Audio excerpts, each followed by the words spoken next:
Evacuation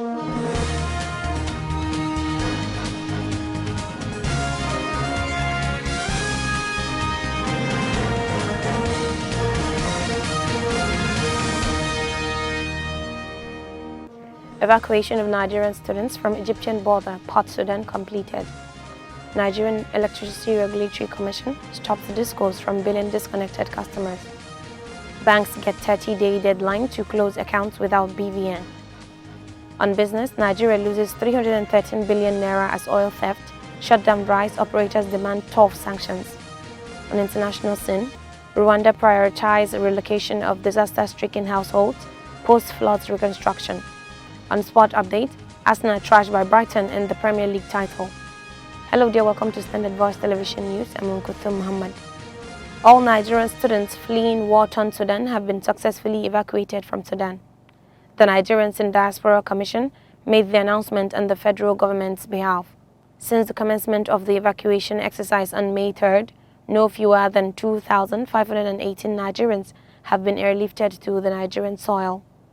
Saturday's evacuation happened to be the 15th batch, where 125 more Nigerians arrived at the Nnamdi Azikiwe International Airport, Abuja. The evacuees arrived at 12:49 p.m. on a Taco B737-300 aircraft from Port Sudan, and the latest arrivals brings the total number of evacuated Nigerians from Sudan to 2,371. Upon arrival, the returnees were processed by immigration officials alongside their colleagues from the National Emergency Management Agency and the National Commission for Refugees, Migrants and Internally Displaced Persons. The Vice President-elect, Senator Kashim Shettima, has described former Chief of Army Staff, Lieutenant General Tukur Buratai, retired, as one of the most visible generals the country has ever had. Shettima spoke as chairman during a launch of 3 books written in honor of the former Army Chief in Abuja. The books were authored by Jibrin Babandache, a former defense correspondent for Blueprint newspaper. The Vice President-elect, represented by Senator Ibrahim Hassan Hadija, a one-term Deputy Governor of Jigawa State, lauded Buratai for his doggedness in the fight against insurgency. He said the efforts of Buratai and his colleagues had resulted in Nigeria currently recording less incidences of terrorist attacks since 2011. The Chief of Defense Staff, Major General Leo Irabo, eulogized Buratai for leading from the front and listening to his subordinates. In his remarks, Buratai, while appreciating the author for documenting his achievements, urged those still serving in the military to keep up the fight against insurgency until total peace is achieved. The Sokoto State Police Command on Sunday repelled a suspected terrorist attack on residents of Giremshi, a community within the Sokoto metropolis. Malam Haruna, a resident of the area who spoke with newsmen, confirmed that the shootout between the suspected terrorists and the security agencies lasted for over 2 hours. He said the whole incident started around a few minutes after 1 a.m. and it lasted till about 4 a.m. when the security agents were able to send them away.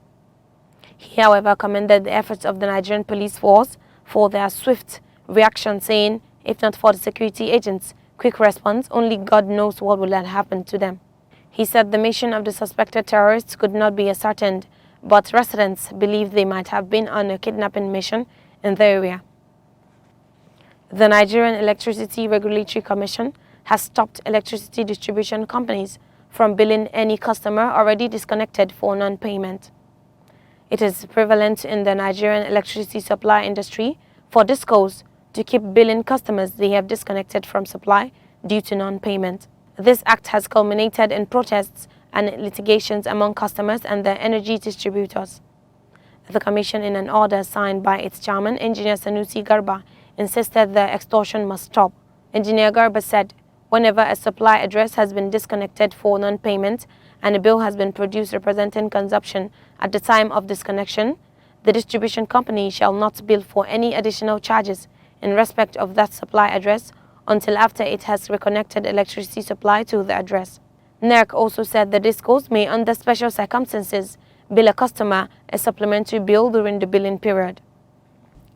Borno State Governor Babagana Umar Zulum has emphasized the need for more investments in science and technologies across universities and other tertiary institutions in Nigeria. He noted that science tech has huge opportunities to create millions of jobs for Nigerian youth.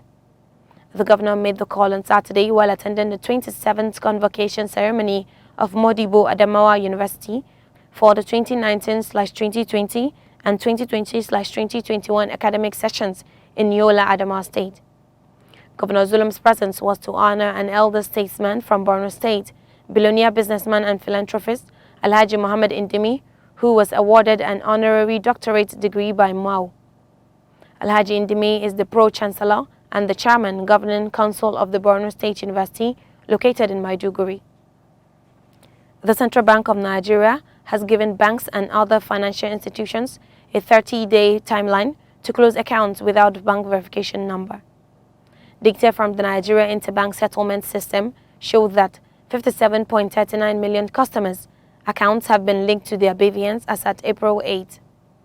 A review of the regulatory framework for bank verification number operations and watch lists for the Nigerian banking industry said the move was driven by the demand for effectiveness of Know Your Customer and customers' due diligence principles and the promotion of more safe, reliable and efficient banking and payment systems.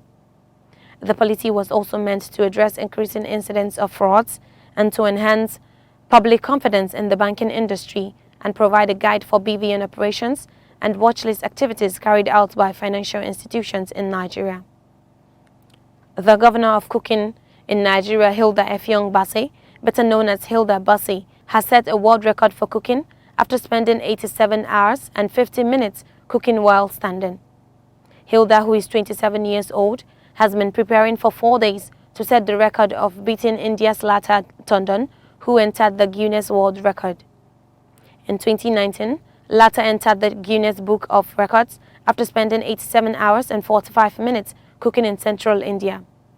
Hilda's bravery has now surpassed Lata's, but it has not been officially announced that she will be included in the Guinness Book of Records. Hilda told newsmen that she made this effort to encourage young people. Hilda's desire to make history has received support and praise on social media, as she had been posting and showing her cooking live on social media, which has been watched by millions, especially on Instagram. The cooking competition was held in Lagos.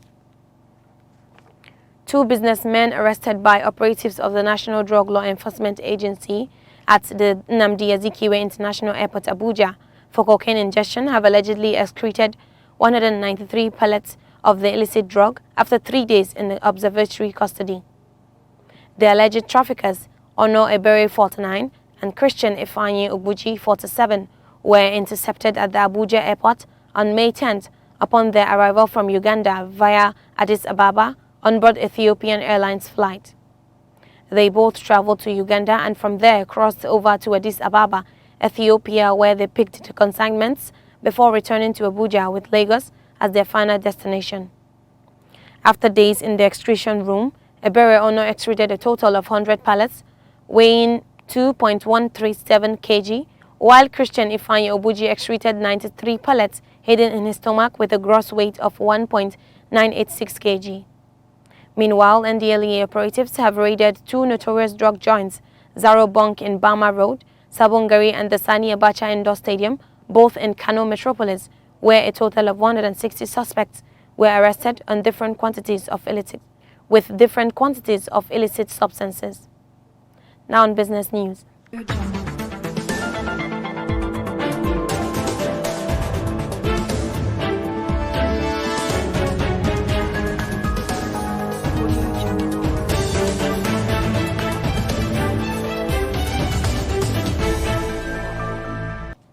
Rising oil theft and worker strikes have led to a huge drop in Nigeria's oil production output, culminating in the loss of hundreds of billions of nairas in oil earnings.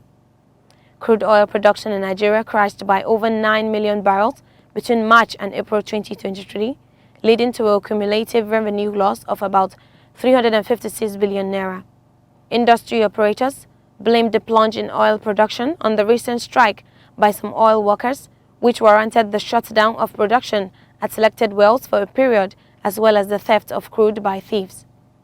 They, however, called for tougher investigations as they alleged that some persons at oil export terminals could be culpable in the theft and fraud at these terminals. They also pointed out that this could be the reason why the President, Major General Muhammadu Buhari, retired, gave an order last week directing the Nigerian Upstream Petroleum Regulatory Commission to monitor crude oil production by taking over the regulatory oversight of crude oil export terminals nationwide. An analysis of the latest oil production figures obtained from the NUPRC indicated that while Nigeria's output in February was 1,306,304 per day, it fell to 1,268,202 per day in March, before crashing to 998,602 barrels per day in April. But the drop grew worse in April as it plunged by 269,600 per day when compared to what was recorded in the preceding month. Now in international news.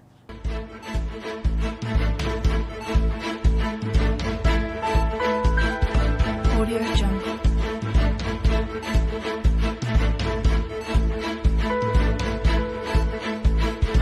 Audio Jungle.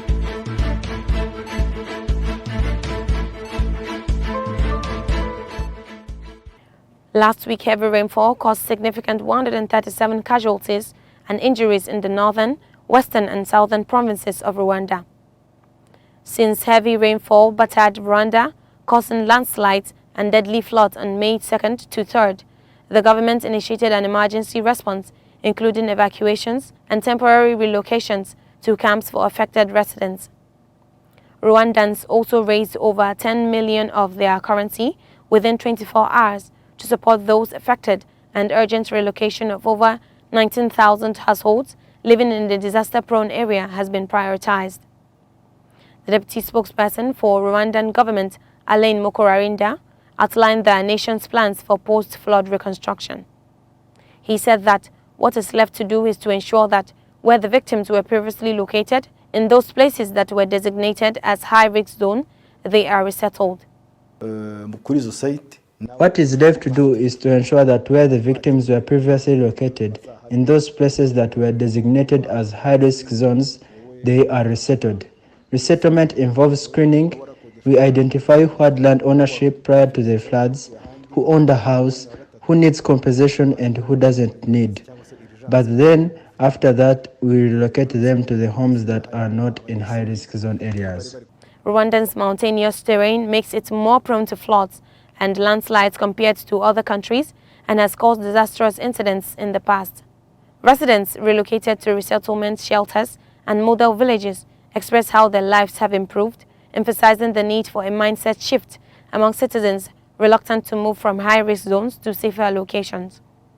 The government of Rwanda is still in the process of identifying new non-high-risk zone areas where they can resettle the displaced families that were affected by floods and landslides. Now on sport update.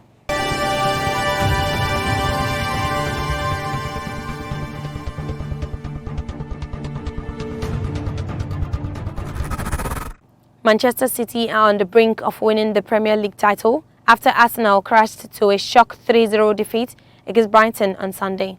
Mikel Arteta's side were rocked by second-half goals from Julio Enciso, Dennis Undav and Pervis Estupinan at the Emirates Stadium. Second place Arsenal trailed City by 4 points, and a defeat for the Gunners at Nottingham Forest on Saturday would hand Pep Guardiola's men their 5th title in 6 years. Fired by Ilkay Gundogan's brace and Erling Haaland's latest goal, City's 3-0 win at Everton earlier on Sunday had moved them within touching distance of the title, and Arsenal's loss makes the silverware almost certain to remain in Manchester. Even if Arsenal beats Forest, City will be champions for a third successive season if they defeat Chelsea at the Etihad Stadium in their next game on May 21st. Still on sport update. The National Triennial Delegates Congress to elect new leadership into the National Executive Committee of the Sports Writers Association of Nigeria has been rescheduled from July 11th to 14th, 2023 in Rivers State. The new date is necessitated by the Muslim festival of Eid al-Kabir, which coincided with the earlier advertised date. The Congress is scheduled to take place at the Chrisdera Hotel, Omoku in Ogba Egbema Ndoni local government area of Rivers State. Members of SWANECO and the National Executive Committee as well as aspirants for various offices, are to arrive on Tuesday, 11th July, while statutory delegates are expected on Wednesday, July 12th, 2023. Appeals of candidates from the screening by Swanico would be entertained in the evening of Wednesday, July 12th, 2023. Thursday, July 13th, 2023 is for the release of final results from the screening and manifesto by candidates aspiring to the various offices. The election of the officers into the National Executive Committee and the swearing-in is billed to hold on Friday, July 14th, 2023, while departure is Saturday, July 15th, 2023. And that's all we have on news updates for today, but before we go, a recap of the major headlines. Evacuation of Nigerian students from Egyptian border, Port Sudan completed. Nigerian Electricity Regulatory Commission stops discourse from billing disconnected customers. Banks get 30-day deadline to close accounts without BVN. On business, Nigeria loses 313 billion naira as oil theft. Shutdown rise, operators demand tough sanctions. On international scene, Rwanda prioritizes relocation of disaster-stricken households, post-floods reconstruction. On sport update, Arsenal trashed by Brighton in the Premier League title. Thanks for watching. That's the news. I'm Umkuthum Muhammad. Do have a nice day.